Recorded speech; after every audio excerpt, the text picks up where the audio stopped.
Hello again, everybody. This is Joe Larson, and you're watching the 5 on Racing Show live from New York. Tonight's show is going to be a little different, but still good. We're going to talk about, of course, the Where Are They Now, where we have NASCAR Whelen Modified former champion Jerry Marquis and the Monster Energy NASCAR Cup 7-time champion Richard Petty. And they'll be in our discussion of the Where Are They Now. We also have some talk about the Atlantic City races this past weekend at the Boardwalk Hall and some of the results from there. And we have, of course, some sad news and an update from Mike Titeback, who was injured Friday while qualifying his TQ, bouncing into the wall, and we'll talk about that. And at the 7:15 to 8 o'clock hour, John Cozzalli, founder of Long Island Needs a Drag Strip, will be on. We're going to talk about the closing of Englishtown, what that does to drag racing in the Northeast, and what the plans are coming forward for the Long Island Needs for Speed group, and where is this drag strip going to be built? We're not going to talk about that, but we're going to talk about building a drag strip, and we'll talk about the future of racing on Long Island and the Northeast and what's going on in Cup. So we got a lot to talk about. So where are they now? We're going to go right to that. We're going to start with Jerry Marquis.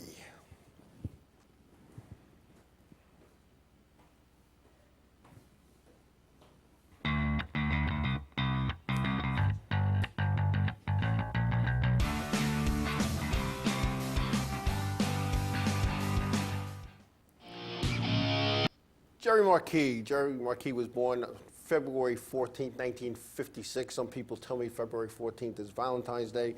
He competed in NASCAR's Busch Series, now known as the Xfinity Series, the Camping World Truck Series, which back then was the True Value Truck Series, the Busch North, now is the K&N Pro Series East, and NASCAR Modifieds. He had 7 wins in the K&N Pro Series East. Home track was Stafford Motor Speedway in Stafford Springs, Connecticut.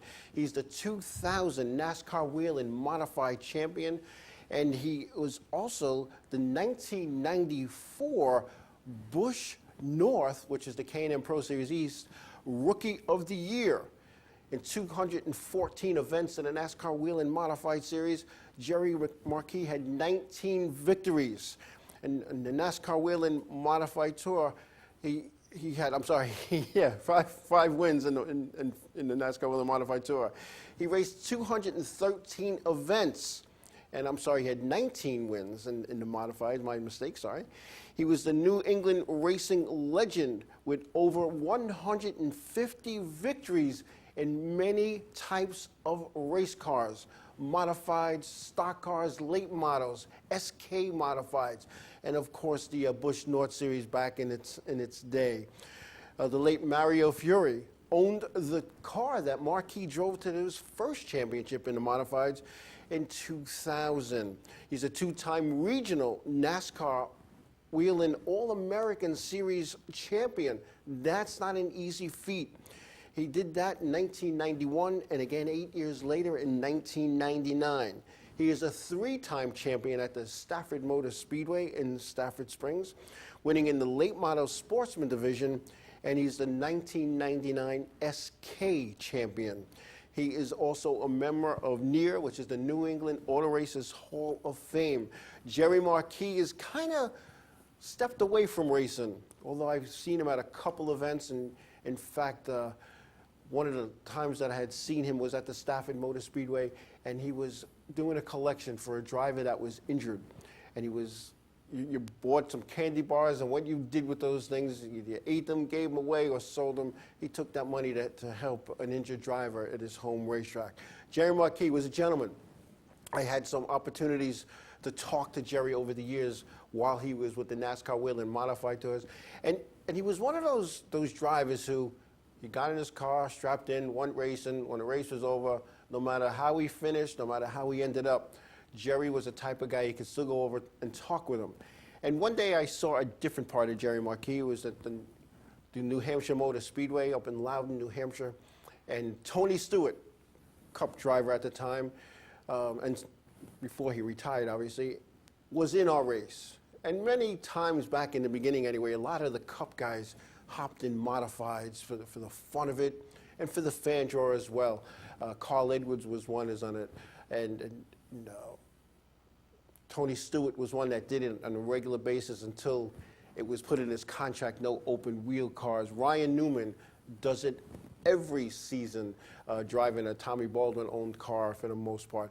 But the race ended. Now, late in that race, there was an incident with Jerry Marquis and Tony Stewart. The race ends, we're bringing the cars into the pit area, into the garage, and we have them all lined up. We pulled the ones off that we needed to go through tech, and those who didn't need to go direct went right to the garage. And Jerry Marquis gets out of his car and takes off his helmet and places it roughly into the race car, and he's walking down the line of modifieds. Tony Stewart does the same thing at the other end of the line, and he's walking to Jerry Marquis. And they're chest to chest, chin to chin, toe to toe, and making a lot of references to their driving ability. And Marquis told Tony Stewart, you might want to go play with your boys. And Tony Stewart, like, just because you're in a cup track, that doesn't make you a cup driver. It was a very, very scary situation. We really thought that there was going to be fisticuffs. People kept their minds and stepped in between them, because that's what you do when you have two people that want to go at it. You kind of step in between them and kind of back one away. You don't put your elbow in their throat and gas to that fire. But everything settled. They all came into the hall later on. I was the race director. Everybody kind of kissed and made up, at least for my purposes, and they moved on. So Jerry Marquis, one of the gentlemen in the NASCAR Whelen Modified Series. Next, where are they now? The King, Richard Petty. Richard Petty is no secret on this show that Richard Petty is one of my favorite drivers of all time, one of my favorite car owners of all time. And the fact that Richard Petty Motorsports has hooked up with one of my favorite now drivers, Darrell Bubba Wallace, who I know. And this picture that you see right now, that's Adam Petty to the left, Richard in the middle with his goatee, and Kyle on the right. And Richard Petty's name in itself is like McDonald's to hamburgers. You think racing, you think Richard Petty. And Richard Petty is 7-time Monster Energy Cup Series champion. That's Richard with his dad Lee back in the early days. 7 titles. Now, I don't think, Jimmy Johnson has just done it. He got his 7th title. I don't believe you'll see Jimmy Johnson get an 8th title, although it would be great if he did. Great for him, great for the sport. But 7 titles, that says something. And Richard Petty raced in an era from 1959 to 1992 where racing was, that's what they did. That was their livelihood. Not that these guys today, it's not their livelihood, but these young drivers today, I don't think they would load up their truck, put their race car on it, and drive from New Hampshire to California, into Texas, across the country, back and forth, zigzagging all over the country. When they wrecked their cars, they'd have to go to a local junkyard back then. I remember Bobby Allison coming to Long Island to race at Iser Speedway with a destroyed race car. He got there a few days early, and the first thing he said, where's the nearest junkyard? I need to get parts. And he fixed his car in the parking lot of Iser Speedway. That's how they raced back then. And a lot of people were saying, they raced all these races because that's how they fed their family. They'd get their winnings, and they'd turn up and mail the money home or wire it home. And yeah, Chase, I see, you're right. 7-time Cup champion, not Chase champion, thank you. But Richard Petty, 200 victories, that you'll never see. You'll never see that again as long as I live, my children live, my grandchildren live, because they don't race as many races as they did in Petty's era. Back then, they ran 50, 60, 70 races a year, sometimes 3 and 4 in 1 week, going to different venues across the country. Won the Daytona 500 7 times. And 27 victories in 1967, 10 in a row. Unheard of at that time. And they went from tracks as small as the 1/5 of a mile at Iser Speedway here on Long Island to Talladega, which was 2.66 miles. You look back in those days, and these guys, this is what they did. This is what they did. Record 127 poles. For those who don't know, a pole, you qualify, you're the fastest car. You're the fastest car. You're on the pole. And that's just incredible in itself. Richard Petty, 1,184 starts in his career. You look at Richard Petty now, and you look at Richard Petty of then. Richard Petty is 80 years old. And like Figure 822 is saying, a national treasure. He's synonymous. It's like I said, like you say McDonald's, you think hamburgers. You say racing, you think Richard Petty. He is the son of Lee Petty, a champion in his own right, father of Kyle Petty, and of course the grandfather of the late Adam Petty, who lost his life while practicing at the New Hampshire Motor Speedway. Richard Petty, first race, 1958 in Toronto, Canada, because they raced all over the place back in those days. If there was a race that was paying, they won. He was Rookie of the Year in the Cup Series in 1959. In 1960, second in the points, with his first win being at the Charlotte Fairgrounds in Charlotte, North Carolina. His breakout season, 1963, with wins at Martinsville in Virginia and Bridgehampton on Long Island's road course. Richard Petty, though, he had a little falling out with NASCAR. He boycotted NASCAR, joining Chrysler due to NASCAR's banning of the Hemi engine. Richard Petty then spent most of that year in 1965 drag racing, because the Petty name in racing had to go. So that put fannies in the seats, as they say. All right? Richard Petty owned Petty Enterprises until Kyle took over in the 90s. Kyle didn't fare too well, had trouble with sponsorship. Kyle was released from Petty Enterprises. And you can say, well, he was the owner. How could he release himself? There's a board of directors. Like with most corporations, he wasn't making it happen as a driver or as an ambassador to attain sponsorship. So the board voted him right out. Off Kyle went. So he was released. In 2008, due to a lack of sponsorship, that's when that all went down, and Petty Enterprises was then bought out by Gillette Everham Motorsports. When Everham left the group, the name became back to Richard Petty Motorsports, despite George Gillette owning the majority of the team. Now think about that. I'm George Gillette. I own a race team. I'm Richard Petty. I own a race team. Who's going to get more sponsors? Who's going to be able to attract more?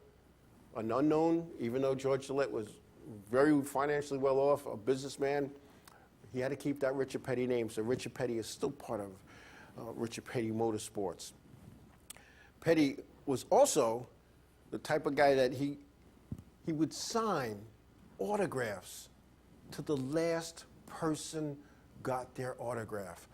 While I was working in Greensboro, North Carolina, I had spent a lot of time over at the Petty shop and museum, with Lee Petty's house being right next door. Well, one night they had a little thing. It was a day, and people lined up for Richard Petty's autograph. He sat on the porch in a rocking chair with his dad, Lee Petty.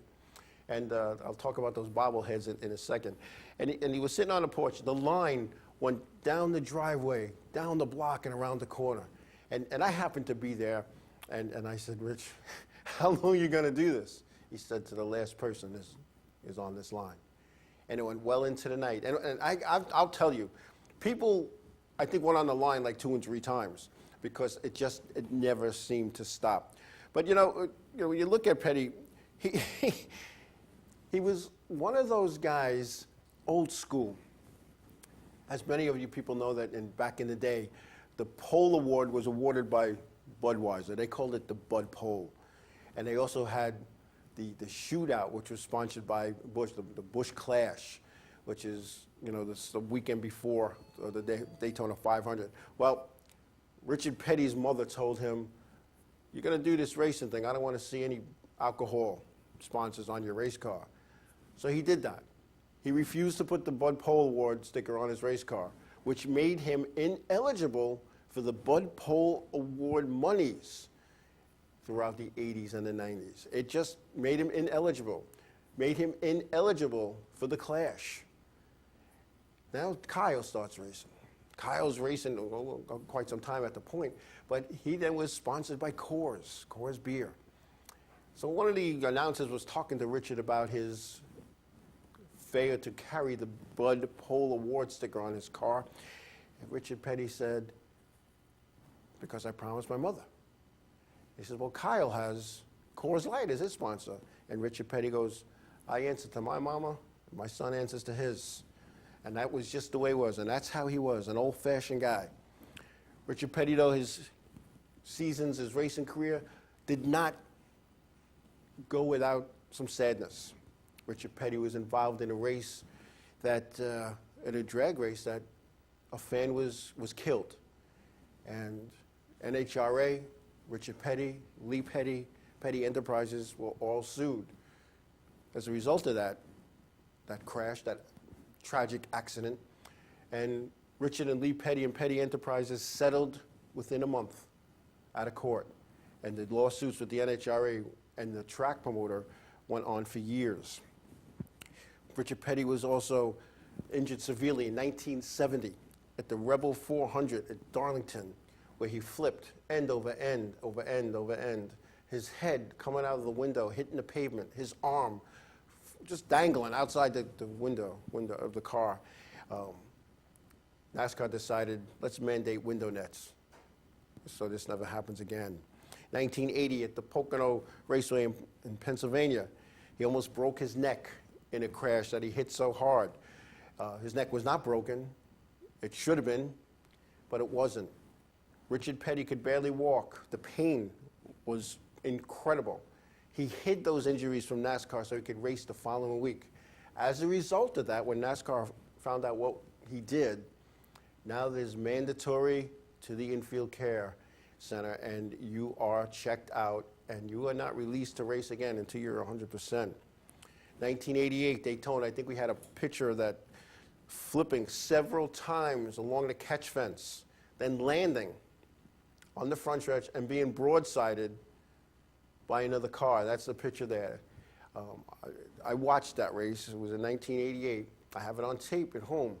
And a good friend of mine from NASCAR, Ed Cox, was running a race from up in the tower. It was his first Cup race as a race director. In that tower with him that day was Bill France. After Petty was hit broadside, when he stopped barrel rolling against the fence, my good buddy Ed Cox turned to Bill France and said, I think I just killed Richard Petty. Richard Petty lost his sight briefly from that accident. Although it came back, he was never really the same. It kind of happens in this sport, you know? Richard Petty was inducted into the Hall of Fame in 2010, the NASCAR Hall of Fame, in its inaugural class. In 1997, he was inducted into the International Motorsports Hall of Fame. And in 1998, he was named one of the top 50 greatest drivers in NASCAR. In 1989, he was the sole stock car representative in the first class in the Motorsports Hall of Fame of America. In 1992, he was awarded the Medal of Freedom by then President George Bush. Again in Cup, 1,184 races, 200 wins, 7 championships. He earned over $8.5 million over his 35-year career. He had 2 years in the convertible division, and 1 victory in 59, and he also ran the K&N Pro Series West, which is formerly NASCAR West, 7 races and 6 seasons with 3 wins. And real quick, before we break the bobbleheads, I have those bobbleheads, and they are on my shelf of my NASCAR memorabilia. And I was live with Kyle Petty on social media, and I mentioned those bobbleheads, and he kind of chuckled. He goes, the bobbleheads. And you got Lee, Richard, Kyle, and the late Adam.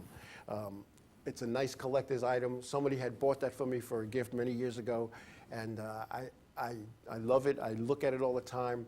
And my grandson comes over, you can understand why he can't play with them, because those are not the things you play with. But anyway, Richard Petty, one of NASCAR's racing America's hero.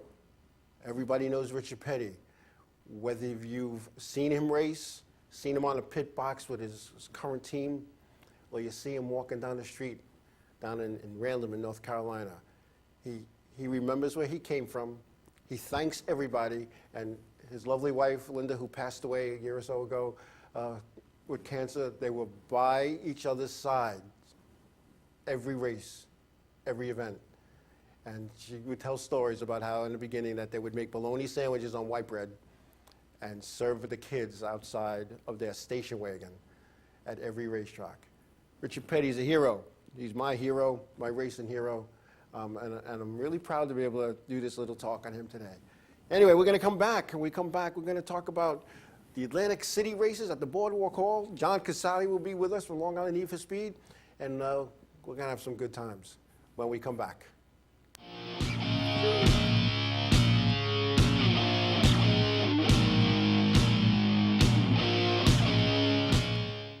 Hey, what's I said was gonna say what's up for some reason. Hey, we're Set It Up, and you're watching the Inravio TV network.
Village Music Shop of Mastic. 1-800-HEY-DUDE. Your full-service store with personalized attention, school band instrument rentals and sales, music instruction on all instruments for all styles and age groups, for guitars, drums, amplifiers, PA systems, and accessories. It's Village Music Shop, 1495 Montauk Highway in Mastic. Call 1-800-HEY-DUDE or go to villagemusicshop.com. Hi there, this is Buddy from Less Than Jake, and you are listening to Inravio TV. You're probably watching it too. The world of advertising has changed. Radio, TV, and newspaper revenues have declined drastically. Why? Because businesses have realized that advertising return on investment isn't what it used to be. So what can we do about it? Well, that's easy. Advertise online. Own a local restaurant, real estate agency, or even a national retail chain? Whatever your business, Inravio can get your message out there, and we can do it at a fraction of the cost. Call today and see the difference for yourself. This isn't TV. This isn't radio. This is Inravio.com.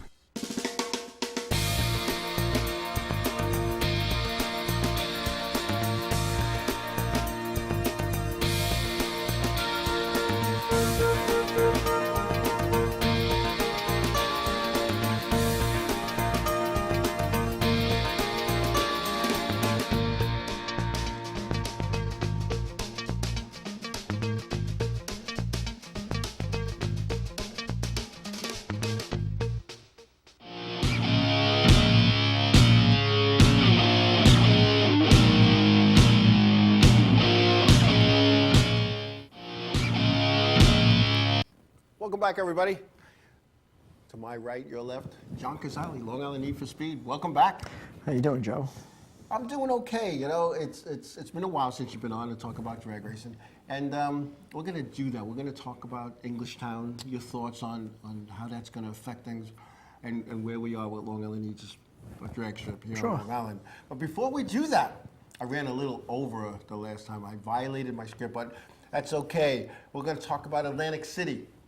The indoor races at Atlantic City. Started going to these races back in the late 70s, 1978, I believe, with my good buddy Bill Stockert. And it's been a tradition that we've carried on for many, many, many years for the Friday and Saturday night shows. But the Gamblers Classic, they call it in Atlantic City at the Boardwalk Hall. They have the TQs racing there, the 3/4 midgets. They have the champ carts. And they have the slingshots. It's a good weekend. And one of the things that they did, and as everybody knows, Ted Christopher, who lost his life in a plane crash coming to race on Long Island, a good buddy of mine for many, many, many years, was one of those guys, when he showed up at Atlantic City, it was like he was the man to beat. And it wasn't the same. I'm going to be honest here. It was not the same. You know, he wasn't out there racing, and I can know when we go to the fan fest when they have the cars parked on the racetrack, I go over to him and I give him an elbow. He'd give me an elbow back. We'd start laughing. We'd start hugging, and that wasn't going to happen. But you know, you suck it up. You know, okay, this is life. You keep moving on. But they did a tribute to Teddy Christopher, and I wish I would have been able to use that. You know, with his Atlantic City Boardwalk Hall wins and championships, and I'll tell you what, you know, whether you knew Teddy or not, you got teary-eyed, and he was missed. He was missed by the fans, the competitors. There's some competitors that wanted to beat him up after the races. It never happened because he had this way of talking his way out of these things. Not that he couldn't hold his own, but he could. So we're going to have the results for that for this weekend here at the Atlantic City and the Gamblers Classic. In the TQs and the 3/4 midgets, for those who don't know, very powerful fast cars. Ryan Flores was the winner there, followed by Jimmy Blewett. Justin Bonsignor was third. Matt Janish was fourth. And Tim Buckwalter rounding out the top 5 there. And I'll tell you, over 100 TQs showed up for this race. And there was qualifying, time trials, and all kinds of stuff that went on, and B mains and A mains. So if you made the race, some of these guys, it was like a win. The Champ Carts, I just flashed that up for a second. I kind of went over again. But the Champ Carts, Cal Ross was the winner there, followed by Doug Steerley. Ryan Kendall was third. Todd Crenshaw was fourth. Tyler Brown fifth. A little footnote to the TQs.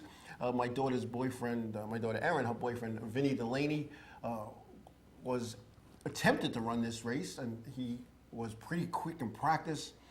And there was some kind of mess up with going to the scale, so they DQ'd him from his guaranteed spot, and he had to run like a B main, and he had to like come first or second. It didn't happen. And also Long Island's Richie Davidovich, who looked like he was on his way to a win in this feature. And I was watching his GoPro footage today, and I didn't get in touch with him in time enough to use that footage. But just watching him slice and dice through traffic to be caught up in a spin and be broadsided with his cart being destroyed. But for those who don't know, Champ Carts are very fast, very small, and with the driver, it's 425 pounds. So it's not a lot of weight.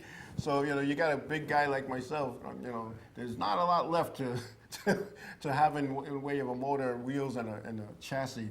But again, watching these and I used to say kids, but they're not kids. I mean, a lot of these guys are grown men that are still racing Champ Carts.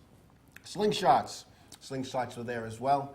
In the Slingshots, we had the winner there was Brett Bieber, followed by Seth Spade. Tyler Truex, yes, he is related to Martin Truex Jr., the Monster Energy NASCAR Cup Series champion for 2017.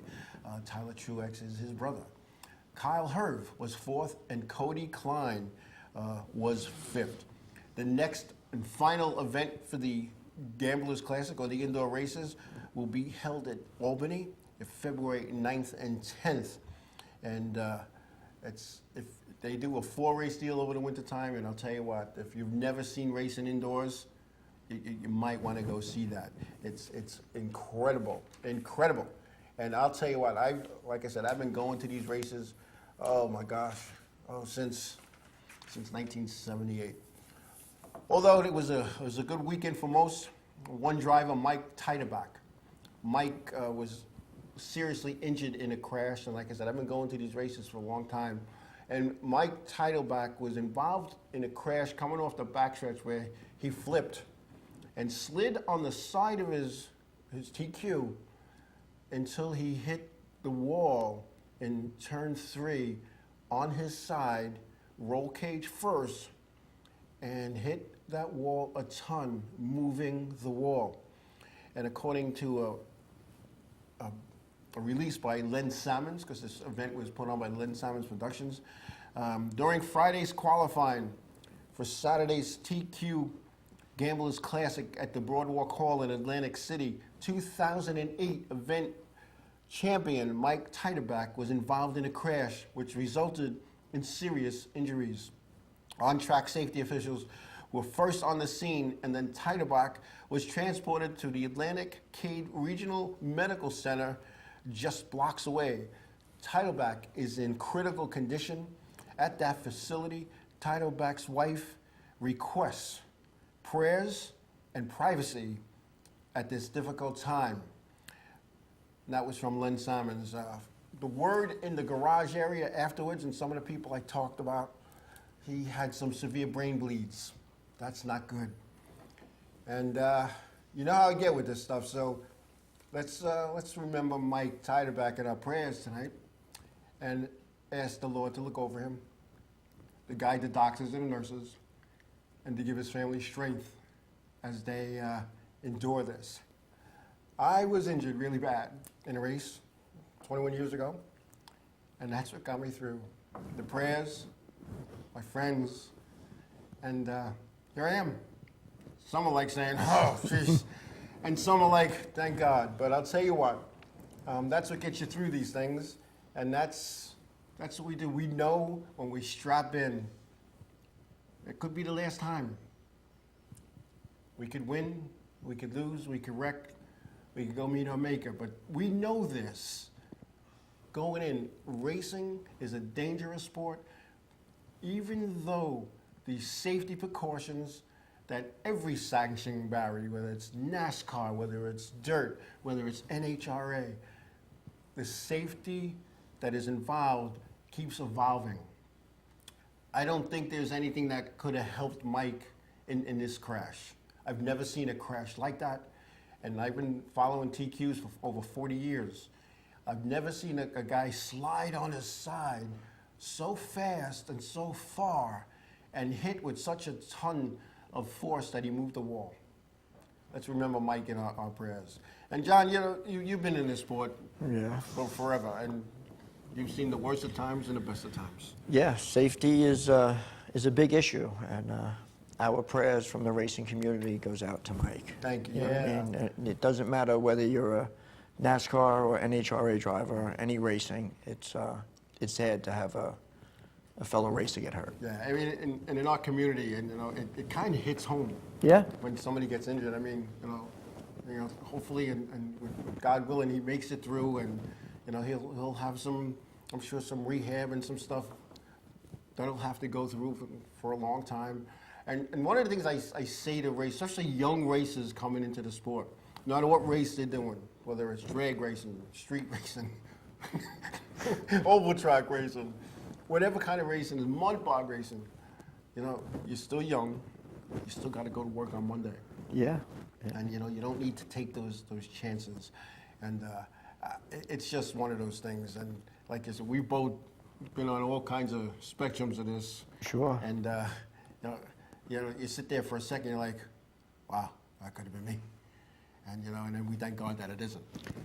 Yeah, I had a couple of close calls myself, and Right. it's And hair raising. It is, and it happens so fast, yet it happens so slow when it's happening. Yeah. Anyway, Johnny, tell us what's going on with Long Island Needs a Drag Strip. Well, we're making a lot of progress. Right now we're up to over 18,000 members since the last time I spoke with you. Yeah. Things are looking really good. We have a new supervisor in the town of Riverhead. Yes, we do. Which looks good for us because she's into the racing scene. Unfortunately, we know that Englishtown Raceway Park has stopped drag racing there, but their dirt bike and the road course and the drifting track is still open. It's just the drag racing has ended. With that said, that opens up a bigger opportunity for us and for the need for a racetrack on Long Island. We've been in touch with, just the other day, Dave Moan from NASCAR, NHRA Division I.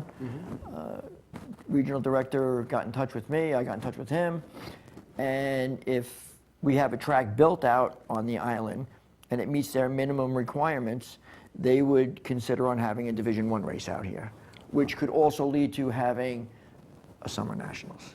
which would mean hopefully And that's big. And we get the for big those boys who, out here. who aren't involved with drag racing, a Division One race, that's big. Yes. That's big. Yeah. Also, the bad thing about Englishtown closing is street racing is going to be on the rise. Yep. And the more street racing that goes on, people are going to get hurt. You can watch Street Outlaws and Memphis Outlaws and New Orleans Outlaws. You can watch all them. They say it's street racing, it's on a street, but if you really, really look in the background, there's ambulances, there's fire crew, there's a safety team there. Right. So it's not just like, you know, you go out racing and you get, like we were talking the last time on 231, your buddy hits the wall, there's nobody there to save him because everybody splits because they don't want to get in trouble by the cops. And it was a guy I worked with, Jackie Sullivan, I'll never forget it. And 231 was fairly new. It was in the mid-'70s, and it runs from Babylon Village up to North Fort almost. Right. But the main little drag strip area that we all used back then was between Montauk Highway and the Southern State. Yep, that's it. And we knew that the 4 to 12 police headed back to the precinct at 11:45. The midnight to 8 police didn't get back in the area till 12:15. So we had 25 minutes to make it happen. Yeah. And that night, on that fateful night, my friend Jackie Sullivan, he was going, and the car just did that, and he hit like the part of the guardrail that's mounted into the ground and went Catapult, airborne. yeah, it's a... And you know, he came down, and from the seat broke both his femurs. Yeah, it's no joke. No, and like you said, everybody ran. Yes. Because we're not getting arrested, we're not going to be part of this, you know. We didn't know if he was dead or alive, you know, and how stupid that was of us, but here we were, you know. You'll meet it up with him later or tomorrow morning. Yeah. We'll talk. If he wasn't at Dunkin' Right. Donuts later, We knew something we was knew bad. something was wrong. But, you know, there's places, and I know the Conduit is a place that people go drag racing in the street. 231 still people are doing it. You know, by the old Pilgrim State Hospital up in Comac, even though it's a park now, they're up in there. Up William Floyd, up by Whiskey Road. People Little are up there. Mexico that You they, know, they it's- have. It's all over the place, Right. the street racing. And that is more of a reason why we need Absolutely. a racetrack. There's, now that Raceway Park closed, there's 10,000 more people that want to go out and race. Yep. You know, there's 4,000 certified NHRA chassis on Long Island. There's over 500 NHRA racers that are in Division One on Long Island, and we need a place to race. Absolutely. It's time. Yeah. And right now we seem to be working everything out where we're all praying that it's going to happen. Right. And I think from our discussions and some of the things I've attended, it's going to happen. It's just a matter of where. Right. And I know there's been site locators done and people involved, and I know we're not at liberty to discuss any of that because once they find out it's in, you know, Bob Cobb, you know, Long Island, all the people in Bob Cobb are gonna like Right. be against it. Right. So it's better to wait and get the approval from the towns. Right. And then fight that battle later. Right. But we have a couple of good prospects, and hopefully within the next couple months we'll have an answer on which way we're going. Beautiful. And it's just a great feeling, you know. Without a doubt. Without a doubt. Hey, we're gonna take a break, and we come back, we're gonna continue our discussion about Long Island needing a drag strip now more than ever when we come back.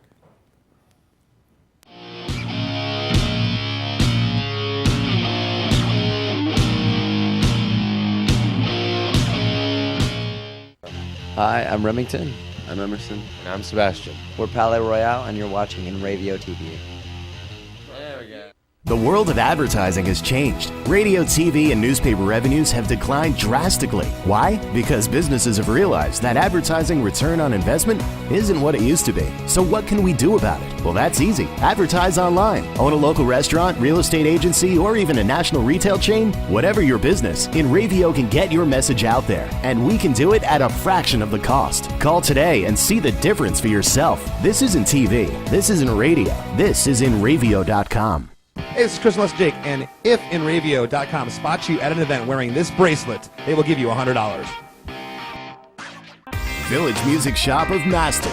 1-800-HEY-DUDE. Your full-service store with personalized attention, school band instrument rentals and sales, music instruction on all instruments for all styles and age groups, for guitars, drums, amplifiers, PA systems, and accessories. It's Village Music Shop.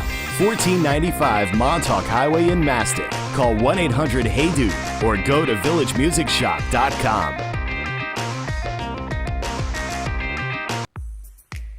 Hi, this is Mike Jarecki from My Race News, and you're watching the Inravio TV network.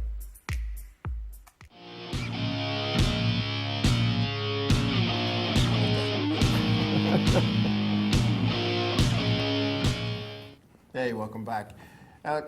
John, when I came on board and we were at that first Tanner Park. Tanner Park, we were there with the Inravio van, and Lee Zeldin was there, and he was behind us, and there was a congressman from like Iowa. I can't remember. Jason Yes, Chaffetz. Yes. Who was like, he could not believe the support we had. It was over 1,000 people. Yeah, in that day. it was tremendous. And people don't realize those 1,000 people are just the ones that showed up that day. Yeah. That doesn't count the ones that were out of town, home, had other things, other plans. But what people, when I say people, political people, business people, need to realize is those I'm going to say thousands of people spend a lot of money. Yeah. And not just on parts and tires and motors. They go to an event, they got to eat, Yep. they got to drink, they got to keep their stuff cold, and they need a place to stay. Sure. Because they don't sleep in. It's not like NASCAR. They come with big motor coaches. No. A few people do. Yeah, you know what I mean? That's all well and great, but for the people that can't or don't have a motorhome that can stay at the track, yeah. We go to Yellow Bullet in Cecil County, Maryland at Labor Day weekend, and you're there Wednesday through Sunday night. It's expensive. Yeah. You know what I mean? So that's a lot of money spent, and if you looked at the qualifying sheets, at least a third of those people, if not more, are from Long Island. Unbelievable. And it's mind-boggling that when we go up to race, I got a ratio. We travel 4 hours, and I have to pair up and ratio. Not that I don't mind, but come on. I mean, give me an out-of-town racer. Yeah. But that's racing. And one of us is going home. Right. And one of us is moving to the next level. Yes. And that's tough. And I saw that in Atlantic City. And there's one. There's your card, John. Oh yeah. Like 100 TQs showed up for like 30 starting spots. A lot of guys went home. Yeah. And it was the B main, the B main, the B main, the B main, taking two from here, giving each competitor the opportunity. And you would see midway through a race, the guys running the back, I'm not going to get to the front. They just pull right into the pit area. And it's a lot of money, no matter what type of race you do, to get your car ready, to get there, Sure. hotels, gas, tolls, all that, to go home with nothing. We went, I'll use me as an example, but we were at Yellow Bullet last year, and a lot of money, a few thousand, to not qualify by 2,000ths of a second. So, out of the show. So what do? That's a burp. Yeah. That's I shouldn't have had the burger. Yeah. You know what I mean? Yeah. So, but yeah, 2,000ths of a second. And that's it, man. You just. And you got to sit there and watch, and you're hoping that this guy goes a little slow. Yeah. I want him to win, There but he you needs are. to go slower. Yeah. Yeah. And That's Lee the Zeldin. Congressman Lee Zeldin back then. And he's a friend of ours. You know, a lot of people say, it's an election. The election's in a couple months. No, he's been on board. He's been doing a good job, and I have to give kudos and great thanks to Assemblyman Dean Murray, who is on point, has been pushing this as hard as I'm working to get this done, and our committee, he's right there on our side, bringing in New York State, bringing in the Tourism Committee. They all want a racetrack on Long Island because they see the economic impact. Yes, yes. All right, not only for, look, we all know safety, but let's talk about jobs. Engine builders, chassis builders, paint shops, speed shops. It goes on and on. Parts guys. Parts, Food places. food, hotels, motels, the gas stations. Listen, the delis. We got some of the best ham, egg, and cheese, bacon, egg, and cheese sandwiches in the world right here. Yes, we do. You know what I mean? So these people would see a great impact in there. Right. And I know a person that's part of the Long Island Planning Board, and I had a conversation with them a year or so ago, might even more than that, and she said to me, she pointed, she goes, an oval track, not happening. A drag strip, we'd be foolish not to do it. Yeah. And she didn't want to be public with that, you know, political things, but Right. you know, she led me to believe that this was going to happen, and then Lee got involved, and Dean Murray got involved, and you know, a small little group of Long Islandese of drag strip on social media became a real big group. Yeah, yeah. And it's not just a bunch of whiny people who want to bash it. It's people who want to do this. Who want to race. We don't need, not to bash golfing or tennis or racquetball. We have enough of those. We do. Everybody can enjoy their sport on Long Island, except if you want to drag race. Exactly. And that's an issue. And I look at some of the golf courses, and I play golf. I'm not very good, but I have fun doing it. I mean, I haven't played since I got my foot fixed, but I've played all over Long Island, and I've played out of the country. I enjoy golf. But every once in a while, just on Long Island, you'll see what once was a golf course is now a condo complex. Yes. Look at William Floyd right here. Right there. Right here. In Now, Master there's Shirley. enough land at an 18-hole golf course to fit a drag strip. No doubt. And most of them they're not off the beaten path, they're on highways, 347, William Floyd Parkway. Yeah. They're on access roads where traffic is not going to be a major issue. No, traffic is definitely not going to be an issue because we have ways around that, and we already have studies on that. Yep. A lot of the people complain about the noise. It's really not that noisy. It's not. Okay? Sound abatement nowadays, we have that taken care of. There's more noise in Riverhead Raceway racing than there is in drag racing because you have a constant lap of cars going around. Right. This is, 10-second blast, and that's it. That's it, done. And all your noise is at the beginning where you're doing your burnout. Yep. And then by you're shutting down, there's no more sound. Right. So we have sound studies that were done. Educating the people that are uneducated in racing, any type of racing. Obviously, we want a drag strip, but we're also looking to do a motorsports park. This way, everybody has a place to race.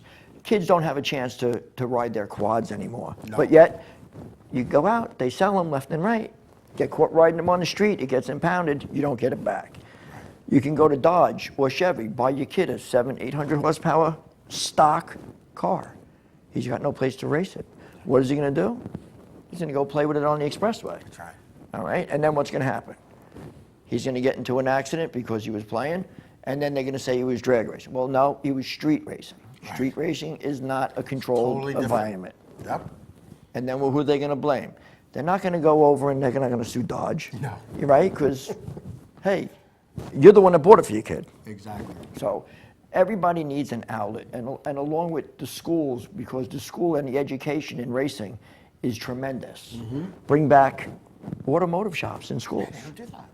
The only one I think now is William Floyd just brought theirs back a few years ago. BOCES has one. Suffolk Community College has one. But that's only a spit in the bucket. It used to be every school. When I went to school, I graduated in '76, and there was wood shop, metal shop, Yes. and then they called it power shop. They did like motors and stuff. And Don't forget home ec. Yeah, and home ec, all right. And guys weren't allowed to take home Right, ec. right. And girls couldn't take metal shop. I don't understand that. But you look at these things, and we're talking about the drag racing, and I never could understand, from the time I could understand anything, the speed limit's 55, but you could go, like you said, the Dodge, the Ford, the Chevy, and buy a car that can go 140 miles an hour. In a blink of an eye, yeah. I don't understand that. Why don't you just make cars that can go 55? Well, and how do you give this car to your son or buy it for yourself Or daughter. or daughter and not go over 65? Right. And good song. I can't drive 65. Yeah, I can't. I have many tickets in the state of Virginia. Why Virginia? I don't know. From all my travels to go racing, and I got a 92 and a 60 one time, and I had to explain to the cop why he shouldn't arrest me on the spot. And I always, humble myself to them, And you know why I pulled you over? Yeah, I was going a little too fast, and I don't start there. What are you bothering me for? I just, you got me. Right. And for the 500 times I got away with it, all right, you got me this time. Just write it. I'll sign it. I'll send in a check, whatever. But I like to go fast. Yeah. I'm not dangerous. I don't do that when there's people with me. But when it's just me, I put some good music on. I sit And you're back, gone. put the cruise control on. Yeah. And I'm gone. I mean, I've never driven a drag car, well, of any level, except for that one at Daytona that's an eighth of a mile and it's attached to a chain, so you Yeah, can't drive yeah. through the fence. But You get your foot going, I'll strap you in the car. yeah, there you go. We'll go. But yeah, well, what is that, 22 figure eight? Good thing, right. How many 18-year-olds know how to change a flat tire today? None. None. They call daddy. Yeah. Just like you see on the commercial. Yep. Or better yet, put them in a 3-speed on the column and they will not know what to do. No. And it's a shame. It is. It is. It's unbelievable nowadays. Yeah, my daughter's a supervisor at UPS, and one of the requirements is you have to drive a stick shift. So they have her in the back after hours trying to learn how to drive a truck with a stick. Yeah. Because she don't know. She has no idea. And she drove go-karts, so you brake with your left foot. So she's trying to do brake and clutch with the same foot at the same time. Yeah, it doesn't It's- work. It's not happening. Yeah. It's not happening. But, looking back at drag racing, years ago, there was drag racing on Long Island. Yeah, we had 3 tracks. And one of the shows we had up by the church, Jesus Lord Church up there in Holbrook, and they had on your trailer, the panorama of Yep. the plans for National Speedway. Yep. And I'm looking at it, and it was all wooded. There was no houses. Nothing. Farm here, farm there. Yeah. And then these people move in and they build, and we want that track gone. It's But a shame. I never understood that. You move next to a racetrack, there's a racetrack. Why try to close it down? But they do. And it's amazing that the pull that they can have. They even move next to an airport and they try to close an airport down. Right. They move next to a dump and they complain about the smell. Right. But you're racing on Long Island. The history is tremendous. Indy still has the Vanderbilt Cup. And that's where we started. We started there. Yep. We lost Freeport Raceway. We lost Islip Speedway. We lost Bridgehampton. Yeah. We lost National Speedway. We lost West Hampton Dragway. And West Hampton Dragway should have never been closed. That should have been grandfathered in because that was the first quarter-mile drag strip built on the East Coast. Right. So History. that's history. History. And people just don't get it. And they're like, not in my backyard. No. And the price of land, look, the price of land on Long Island, It's not cheap. we're on an island, okay? But this is what we want. This is what we need. Right. And let's keep the streets safer for people to enjoy themselves. Absolutely. Hey, we're going to take a break, and when we come back, we're going to continue our discussion, do our little wrap-up, and talk about what's going on when we come back.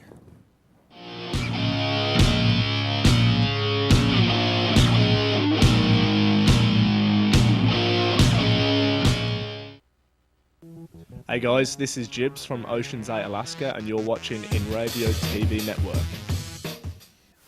Hey, I'm Raul Panther. And I'm Commander B. Hawkins. And I'm Mark We're some of the proto men.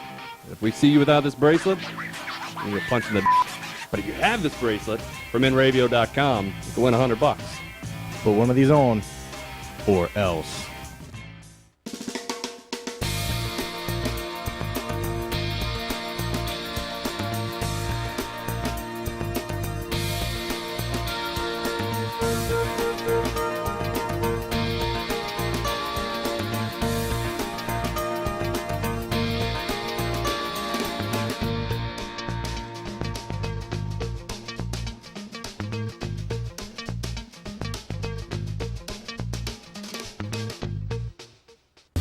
What's up, guys? This is Assuming We Survive, and you're watching Inravio TV Network.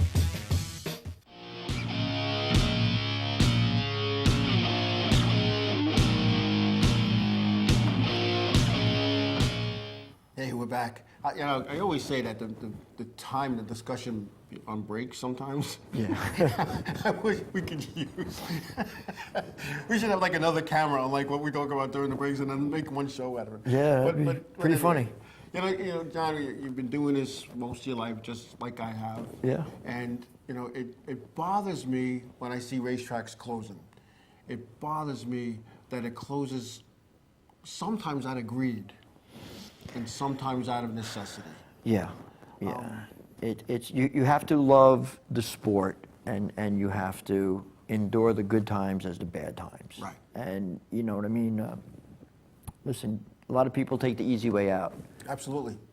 And you know that hurts the thousands. And look, just the 18,000 people that are on our Facebook page. That's just Facebook. That's just, yeah. It's just Facebook. That's people have computers. Right. The people that don't have computers, the people that aren't on Facebook or Twitter or Instagram.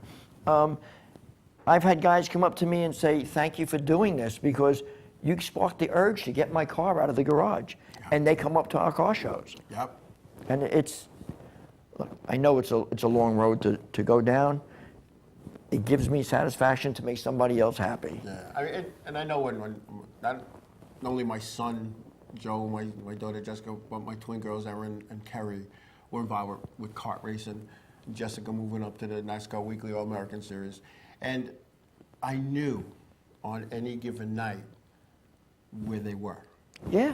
They were either in the garage, tinkering, whether they were just cleaning stuff or moving stuff around, or we were up the kart shop with the Bonsignor kart shop with Tom Bonsignor, scaling it, getting it ready, and the relationships that we built over the years, because of that, and you don't have that in other things.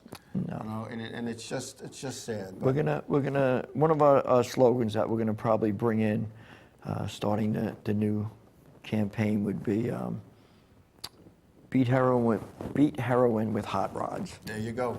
So there you go. Anyway, John, it always flies the time when we're here. They're too short. They're waving flags at me in the control room, they're jumping up and down. Are they checkered flags? Yeah, no, they're not. It's not like the black flag. They're done. They don't want to pay overtime, that kind of stuff. But anyway, I as always, thank you for coming out. Thank you. Thank you very much for having me. Talking racing and informing the group as to what's going on. And thank you folks for out there listening and for taking the time out of your busy schedules to be a part of the 5051 Racing Show at Inravio.com.